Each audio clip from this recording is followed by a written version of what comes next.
Subscribe करिए हमारे channel SG creation को और बेल का आइकन जरूर दबाइए। लाइक कमेंट करके हमारे मेहनत को जरूर बताइए।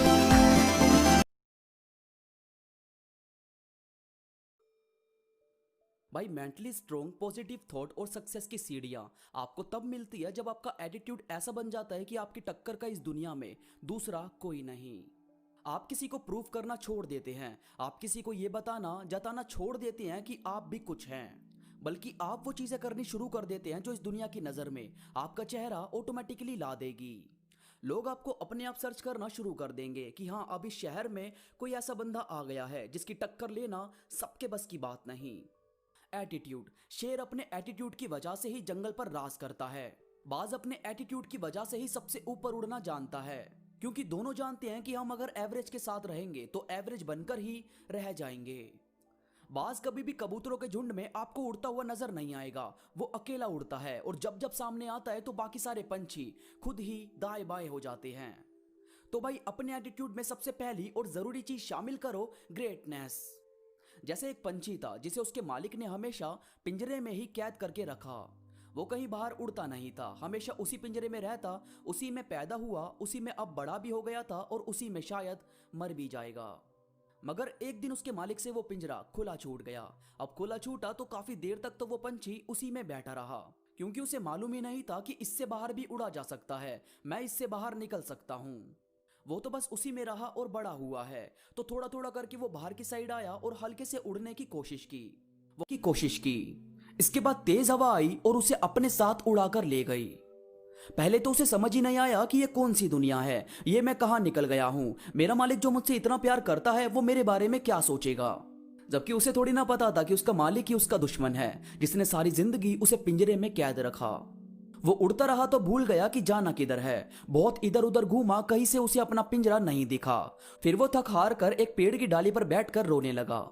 अब जिस पेड़ पर वो रो रहा था उस पर बहुत सारे कबूतर अपना अपना घोंसला बनाकर रहते थे। शाम के टाइम वो अपने घोंसलों पर आए तो उन्होंने देखा कि कोई नया पंछी उनके पेड़ की डाली पर बैठकर रो रहा है। उन्होंने सबने झुंड बना लिया और उससे पूछना शुरू किया कि कौन हो, कहां से आए हो और रो क्यों रहे हो। तो उसने पूरी बात उन बाकी कबूतरों के झुंड को बता दी। अब जब ये सबने सुनी तो सारे कबूतर जोर जोर से हंसने लगे। अब बेचारा ये कंफ्यूज हो गया कि ये तो मेरा मजाक बना रहे हैं। फिर उन कबूतरों में से एक कबूतर ने कहा कि पागल, तुझे रोने की जरूरत नहीं है, तू उस चीज से आजाद हो गया है। वो एक बंद पिंजरा जो तेरी काबिलियत तुझे बता ही नहीं सकता था, तो तेरी काबिलियत ने तुझे खुद ही ढूंढकर उस पिंजरे से बाहर निकाल दिया। तू किसी पिंजरे में रहना डिजर्व नहीं करता। ये पूरी दुनिया, ये नीला आकाश तेरी उड़ान के लिए बना है। तू उड़ाकर हमारे साथ दाना चुगने जाया कर और शाम को यहीं किसी डाली पर पिंजरा बनाकर हमारे साथ रही हो। हम सब हमेशा खुश रहते हैं। बस उस दिन के बाद वो नया पंछी सबसे दूर दूर तक उड़ सकता था, घूम सकता था इस पूरी दुनिया में। तो यार बात होती है कि आप जिस दायरे में रह रहे हो, देखो कि क्या इससे बाहर भी दुनिया है, क्या इससे बड़ी भी चीज अचीव की जा सकती है। और की जा सकती है तो भाई छोटा सोचने की नीड नहीं है, हमेशा ग्रेटनेस हासिल करो। इसके बाद है अम्यूजिंग, मनोरंजक, जो सबको हंसाए। उनकी बातों को सुने, कुछ ऐसा आपको बनना चाहिए। आपको पता है ये जो बड़े बड़े एक्टर्स होते हैं, कलाकार होते हैं, ये हमें उम्र भर एंटरटेन करते हैं। अपने अभिनय से हमें हंसाते हैं, रुलाते हैं, हमारे अंदर जोश भर देते हैं और इसी वजह से हम इनसे बहुत ही ज्यादा अटैच भी हो जाते हैं। और कभी जब ये इस दुनिया को छोड़कर चले जाते हैं तो हमें काफी ज्यादा पेन होता है कि हमारा पसंदीदा कलाकार इस दुनिया से चला गया। तो यार देखो, उन्हें ना तो आप पर्सनली जानते थे, ना कभी मिले थे। वो बस एक आर्टिस्ट है जिसके तौर पर आप उन्हें जानते हो। इसके बाद भी आप उनसे इतने ज्यादा अटैच हो गए।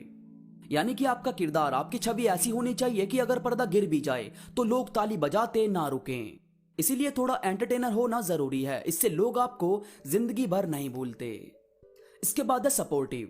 आपके लिंक में कोई इंसान है या आप खुद भी हो, कभी ऐसा हुआ है कि आपको किसी ने अपने सपनों पर काम करने के लिए अप्रोच ना किया हो और वहीं एक इंसान हो जिसे आप पर बिलीव हो, तो वो इंसान हमें जिंदगी भर याद रहता है। तो बस आपको इस चीज से समझ आ गया होगा कि सपोर्टिव बनना कितना जरूरी है। इसके बाद है चैलेंजिंग। यार देखो, सिंपल चीजें तो कोई भी कर लेता है, बात तो उसकी है जो चैलेंजिंग रोल प्ले करे। अब जैसे श्री राम अपनी वाइफ के लिए एक ऐसे राक्षस से लड़ने के लिए आगे आए थे जिसने काल को भी अपने वश में किया हुआ था, और नतीजा क्या सामने आया कि सत्य की जीत हुई और आज हम श्री राम की पूजा करते हैं। तो भाई चैलेंज लेना बहुत जरूरी है। याद रखो, दुनिया के इतिहास में सिर्फ उसका नाम लिखा जाता है जो या तो जीतते हैं या अपने हौसले से सामने वाले को हिलाकर रख देते हैं। उनका नहीं जो हारने के डर से गिव अप कर दें। तो थोड़ा सोच कर चलो। और भाई केयरिंग बनना बहुत ही ज्यादा जरूरी है। अपने लिए और अपनों के लिए केयरिंग इंसान होना ही चाहिए।